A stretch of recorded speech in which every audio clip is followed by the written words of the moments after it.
Signal number 1 is raised in several areas in Luzon as Leon intensifies into a severe tropical storm on Monday, October 28. Based on Pag-asa's 11 a.m. weather bulletin, the center of severe tropical storm Leon was last spotted 735 kilometers east of Casiguran, Aurora.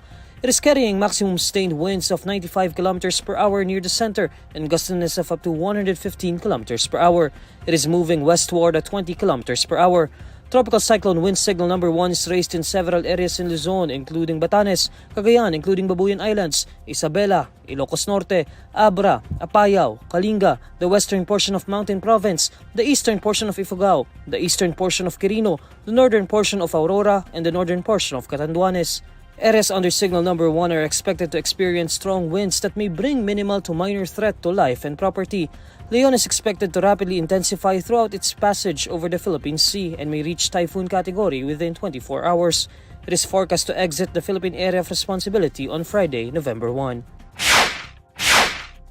The number of affected people due to severe tropical storm Kristine has climbed to over 6 million, while reported deaths are now at 116, according to the National Disaster Risk Reduction and Management Council. Based on its 8 a.m. situational report on Monday, October 28, the agency reports that over 6 million persons, or more than 1 million families, were affected by the inclement weather or flooding brought about by Kristine nationwide. Of the affected individuals, more than 500,000 people are inside evacuation centers, while more than 400,000 took shelter elsewhere. Meanwhile, the NDRRMC says it is still validating 106 of the 116 reported deaths, adding that 109 people were injured and 39 remain missing. The NDRRMC also reports that 160 cities and municipalities are under the state of calamity.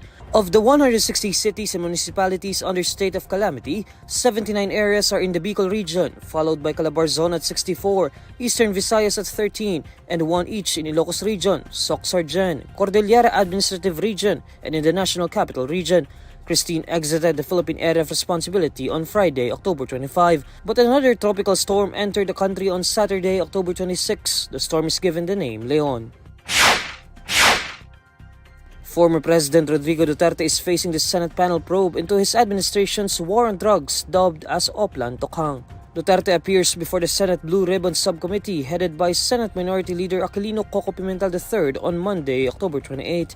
In an interview before the Senate probe, Duterte was asked about his thoughts on his anti-drug war campaign. Duterte says, I did what I had to do because kailangan kong gawin. Why?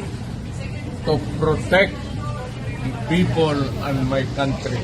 The Senate probe was conducted in light of the House of Representatives Quad Committee's continuing investigation into Duterte's bloody anti-drug war campaign, but Duterte has yet to personally appear before the Quad Committee panel to address the allegations leveled against him. Duterte's known allies, Senator Ronald Bato de la Rosa and Bongo, are also attending the probe. De la Rosa was Duterte's first Philippine National Police Chief during his presidency, while Go was his former aide. De la Rosa previously said that he is willing to address the questions that will be raised by his co-senators during the probe. The Philippine Drug Enforcement Agency listed over 6,000 deaths in the anti-drug police operations from July 1, 2016 to May 31, 2022.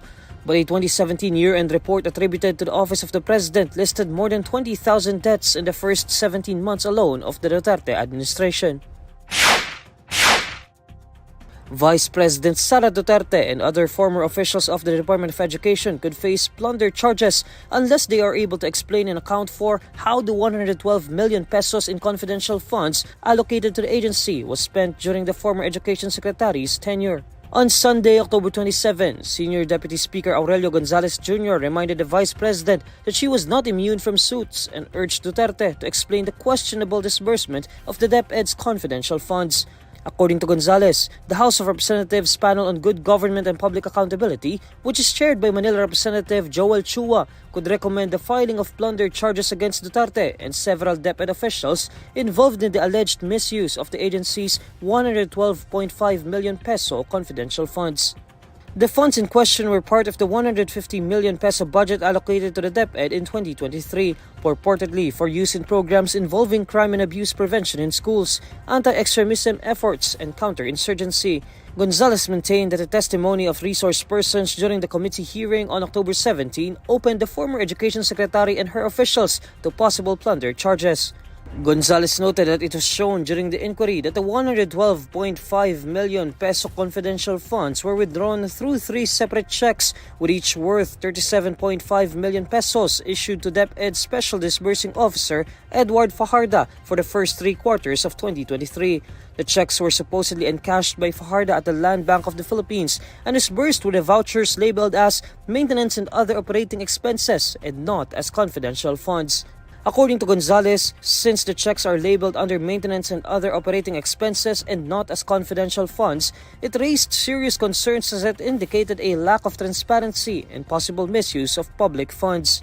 The lawmaker from Pampanga stressed that the budget is the taxpayers' money, adding that the government needs to make sure it was properly used. Gonzales further said that it is their responsibility to take legal action against Duterte if she can't provide a clear and sufficient explanation on how the funds were used, noting that the threshold for plunder is at 50 million pesos.